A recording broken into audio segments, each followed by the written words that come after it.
मुख्यमंत्री लाडकी बहीण योजना याच्या संदर्भात एक मोठी बातमी आलेली आहे, ती म्हणजे की काही लोक या योजनेचा गैरफायदा घेत आहेत आणि त्यामुळेच याची पडताळणी होत आहे. आणि याबद्दलच माहिती देत असताना आदिती तटकरे हे म्हणाले, ज्यांचे 4 चाकी वाहनं आहेत आणि तरी सुद्धा ते या ठिकाणी लाभ घेत आहेत, त्यांचा आपण ट्रान्सपोर्ट विभाग जो आहे, परिवहन विभाग जो आहे, त्यांच्या मदतीनं आपण तो एक डेटा त्या ठिकाणी क्रॉस व्हेरीफाय करत आहोत.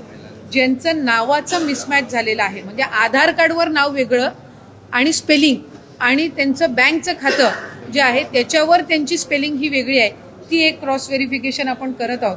आणि आम्ही केंद्र सरकारकडे किंवा आपल्या सेंट्रल गव्हर्नमेंटकडून आधारचं एक अप्रुव्हल आपल्याला लागतं KYC साठी, तर ती एक आम्ही त्यांची परवानगी आल्यानंतर ती एक आम्ही सुरुवात करत आहोत. याच्यामध्ये कुठेही आपण जो शासन निर्णय मूळ काढला होता याच्या कुठलेही निकष किंवा त्याच्यामध्ये कुठलेही बदल आपण करत नाही आहोत.